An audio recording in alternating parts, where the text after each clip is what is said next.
Dünən bir dostumla söhbət edirəm. Deyir ki, mən fikirləşirəm, şəhərdə gənclər, oğlanlar, qızlar daha gec cürət eləyirlər evlənməyə, nəinki rayonlarda. Orada daha tez qərar verirlər və daha tez ailə qururlar.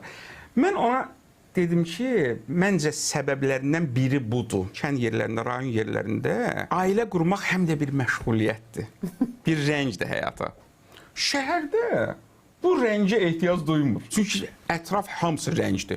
Park rəngdir, nə bilim, teatr rəngdir, dostlarla, nə bilim, restoranlar rəngdir hamısı. İqtisadi məsələlərin kənarında mütləqdir ki, o mədəni tədbirlər olmalıdır. 1986-cı ildə Professor Qəzənfər Paşayevin bir kitabı çap olmuşdu. 6 il Dəclə Fərat sahillərində. O kitab birinci nəşrdə 10.000 tirajdan çap olmuşdu.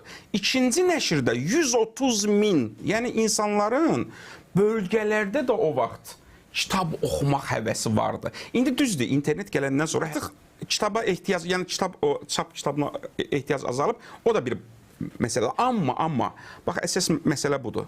Birinci, bölgələrdə insanların mövcudluğunu təmin etmək lazımdır. Onu da təmin etmək üçün mütləqdir ki, iqtisadi və mədəni tədbirlər mütləq olmalıdır. Mənə görə mədəniyyət də iqtisadiyyata bağlıdır.